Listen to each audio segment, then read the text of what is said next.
मैं इस टाइम शदीद डेथ थ्रेट्स को फेस कर रही हूँ किसी भी सिक्योरिटी के बगैर। जो आप अंडर द कवर करें, क्या वो ऑफेंस नहीं है? क्या मुझे सड़क पे मारना ऑफेंस नहीं था? क्या डोमेस्टिक वायलेंस ऑफेंस नहीं था? मेरे पास कोई डिवोर्स पेपर्स नहीं है और ये मुझसे इजाज़त भी नहीं तलब की गई। जो सीएम साहब ने मामले का नोटिस लिया था और जो अता तारड़ साहब ने इसका नोटिस लिया था, वो सिर्फ अभी तक नोटिस तक ही महदूद है। बिस्मिल्लाहिर्रहमानिर्रहीम, अस्सलाम वालेकुम। आप देख रहे हैं व्यूज़ मैटर। मैं हूं अली डार और मेरे साथ आज मौजूद हैं डॉक्टर मरियम हुसैन। वही डॉक्टर मरियम हुसैन जिन पर चंद रोज़ पहले थाने के अंदर पुलिस की मौजूदगी में एसएचओ के सामने बहीमाना तशद्दुद किया गया था। इस हवाले से मैंने वीडियो भी की थी, आप चाहें तो इस लिंक पर क्लिक कर सकते हैं, तमाम तर तफसीलात आप जान सकते हैं। वीडियो का आगाज़ करते हैं और बात करते हैं पहले इस हवाले से कि डॉक्टर साहबा ये बताइएगा कि थाने की एक फुटेज आई जिसमें आप पर तशद्दुद किया जा रहा है, आपको मारा पीटा जा रहा है। कौन लोग आपको मार रहे थे, आप पर तशद्दुद क्यों किया जा रहा था, मामला क्या है? और ये भी बताइएगा कि क्या ये बात दुरुस्त है कि डॉक्टर नुमान के कहने पर इन तमाम लोगों को बुलाया गया था? मुझे उस दिन थाने डॉक्टर नुमान बिन अशद के इमाम पर बुलवाया गया कि इन्होंने कोई हमारे निजी मामले के अंदर इन्होंने कोई कंप्लेन लॉन्च करनी थी और वो जो सारा जो था सिनेरियो वो प्री प्लान था और इन्होंने अपने मामू का बेटा, जिसकी अहमियत एक किराए के गुंडे से ज़्यादा की नहीं है, वो और साथ दो हजरात मोहम्मद आज़म और सुहेल मोहसिन, इन्होंने प्री प्लान करके मुझे एक, ये तो प्लान्ड आप समझ दें कि जिस तरह एक मर्डर भी हो सकता था उस टाइम मेरा। अगर एक औरत को थाने में इतना बेईमाना तरीके से तशद्दुद का निशाना बनाया जा सकता है तो उसको मारा भी जा सकता है। मुझे वहाँ पे बुलवाया गया था और जिस वक्त मैं वहाँ पर एंटर हुई तो ये तीन अफराद बैठे हुए थे एसएचओ साहब की मौजूदगी में और इन्होंने पहले मुझे गंदी गालियाँ, गलीज़ गालियाँ दी, जिसकी बुनियाद पे मेरे पास पेपर जो था, पेपर कप था, वो मैंने इसको दे फेंका। और ये तो इस मौके के इंतज़ार में थे कि हम कैसे कोई मामले में आगे बढ़ने के लिए इसको मारपीट करें या जान से ही मार दें। तो उसके बाद इसने मुझे बेतहाशा मारा, मेरी हड्डियाँ तोड़ी गई और मुझ पर गंदी गालियाँ भी साथ दी गई और मुझे डेथ थ्रेट्स भी दी गई। उसके बाद फिर ये लोग थाने का इन्होंने घेराव कराया। एसएचओ साहब जो हैं उन्होंने इसको बीच में आके रोकने की कोशिश की तो साथ जो आदमी है सुहेल मोहसिन, उसने इनका हाथ पकड़ लिया। तो ये पूरी तरह एक प्री प्लान्ड इनकी साजिश थी जो डॉक्टर नुमान के माँ पे भी, ताकि मैं इनके खौफ में आके शहर छोड़ जाऊँ और वहाँ से चली जाऊँ कि, और मैं जितने मुकदमात हैं मेरे बच्चों की मेंटेनेंस वगैरह के, वो इनसे वापस उनको ले सकूँ। ठीक है, अच्छा ये बताइएगा, आप पर भी एक इल्ज़ाम आयद किया गया है, वो ये कि आपने अपने व्हाट्सएप के स्टेटस पर अपने हस्बैंड की जो फैमिली है और उनके जो कज़न हैं अदील, उनकी फैमिली की कुछ निजी ज़िंदगी से मुताल्लिक कुछ स्टेटस आपने लगाए थे, वो क्या मामला है? अभी बीवी हूँ कानूनी तौर पे और मुझे कोई डिवोर्स नहीं आई और जो बच्चे हैं जो चारों, वो उनका वालिद है, मैं उनकी वालिदा हूँ। और इसकी वालिदा और बहन ने डॉक्टर्स को फ़ोन करके मेरे बारे में इंतहाई नाजेबा बातें की थी और ये उसी का जवाब था कि अगर ये लोग डॉक्टर्स को कॉल करें और मेरे बारे में नाजेबा ज़ुबान इस्तेमाल करें या गालियाँ दें तो वो ऑफेंस क्या नहीं है, कि ये ऑफेंस है कि मैं उसकी रिएक्शन में कुछ लगा दूँ।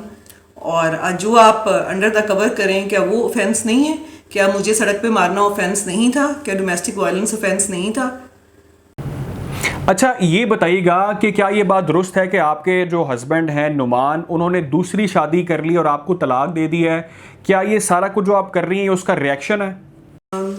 जो डॉक्टर नुमान बिन अशद ने, जहाँ तक ये सवाल है कि दूसरी शादी करके मुझे तलाक दी है या पहले तलाक दी थी, मेरे पास कोई डिवोर्स पेपर्स नहीं हैं और ये मुझसे इजाज़त भी नहीं तलब की गई और उससे मुझे कोई भी नोटिस नहीं आया और इस चीज़ को वेरीफाई किया जा सकता है कि मुझे कोई नोटिस नहीं आया, ना ही मैंने किसी पर साइन किए हैं।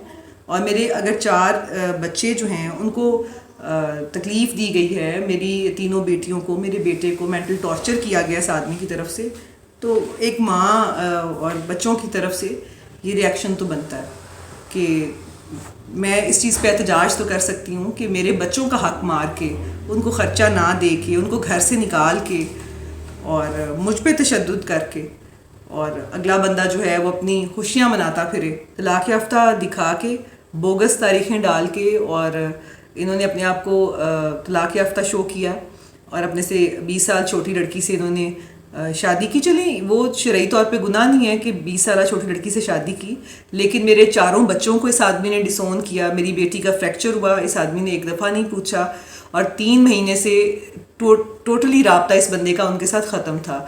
और जब से हम अलहदा रह रहे हैं, तब से इस बंदे ने मेरे बच्चों का कोई ख़र्च, कोई नाना नफ़का, कोई चीज़ मेरा या मेरे बच्चों का नहीं दिया।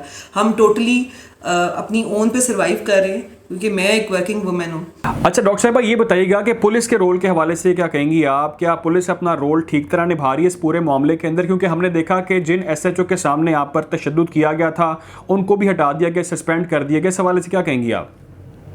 SHO को हटाने की बात है, उसमें यह है कि SHO ने बीच में इंटरवीन करके और मुझे बचाया था, लेकिन जो पुलिस को रोल अदा करना चाहिए था, वो अगर ये बंदा बिहाइंड द बार्स होता तो पुलिस अपने रोल में कामयाब होती। और अगर SHO को हटा दिया था और बंदे को रात को 2 बजे छोड़ दिया गया, तो क्या ये इंसाफ है? बंदे को रात को 2 बजे उसकी बेल करवाई गई और उसको हैंड कफ भी नहीं किया गया और उसको प्राइवेट गाड़ी के अंदर बहावल नगर लेके जाया गया। तो ये कौन सा इंसाफ हुआ है मेरे साथ? सही, ठीक है।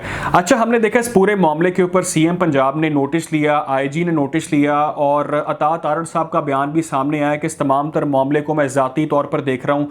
तो क्या आप मुतमिन हैं अब तक की जो कार्रवाई उनकी जानिब से की गई है? जो CM साहब ने मामले का नोटिस लिया था और जो अता तारड़ साहब ने इसका नोटिस लिया था, वो सिर्फ अभी तक नोटिस तक ही महदूद है। बंदा क्योंकि पकड़ा नहीं गया, उस पर मज़ीद जो मेरी तहफ़्फ़ुज़ात थे उनको सॉर्ट आउट नहीं किया गया, तो मैं तो नहीं समझूंगी कि मुझे कोई इंसाफ मिला है फ़िलहाल। और जो बंदा है वो पूरे शहर में मुझे डेथ थ्रेट्स दे रहा है, और मैं इसी वजह से फ़िलहाल अंडरग्राउंड भी हुई थी, क्योंकि मुझे इन्होंने बेतहाशा थ्रेट्स वाली कॉल्स करवाई, अननोन नंबर्स थे, जो कि मैं पुलिस को इन्फॉर्म कर चुकी हूँ। और जो है, इन लोगों ने मेरे लिए शहर में रहना मुश्किल कर दिया हुआ है।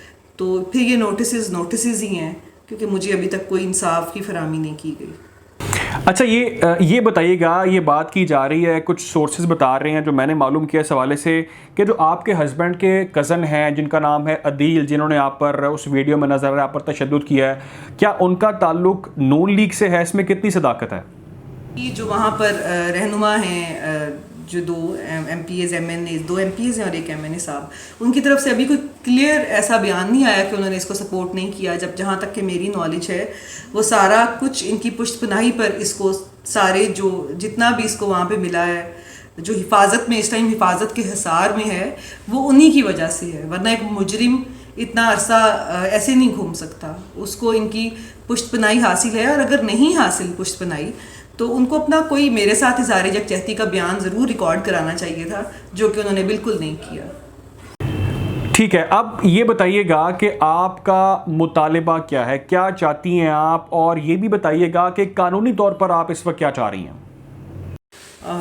अब मेरा मुतालबा ये है कि जो भी ये अफराद, इसमें जो भी अफराद और इनके जो फैसिलिटेटर्स थे, जिन्होंने इनको हेल्प आउट किया इस सारी चीज़ में, जिनके माँ पे किया गया डॉक्टर नुमान बिन नशद के, और अदील अफसल जो तशद्दुद करके अपने आप को बदमाश बना के घूम रहा है, they should be behind the bars, और जस्टिस जो है वो सर्व होना चाहिए, ताकि आइंदा मैं तो इसमें फ़र्क नहीं करती किसी भी मर्द या औरत को इस तरह मारे जाना थाने के प्रेमिसेस के अंदर SHO की मौजूदगी में, ये बदमाशी का एक जो है वो खुला सबूत है कि ये लोग इस इलाके में कितने पावरफुल हैं, इन्फ्लुएंशियल हैं, और ये समझते हैं कि हम पैसे से सारा कुछ कर लेंगे। तो ये एज अ वुमेन जो सिंगल पेरेंट अपने 4 बच्चों की है, उसके लिए ये बहुत बड़ी थ्रेट है ये चीज़।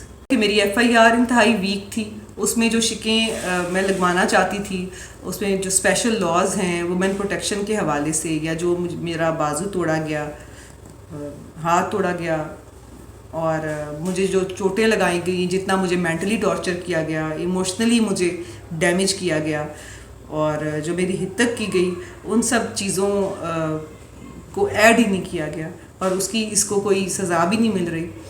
और कानूनी तौर पे मेरा मुतालबा है कि जस्टिस सर्व होना चाहिए, और जो अदील अफसल है, he should be behind the bars.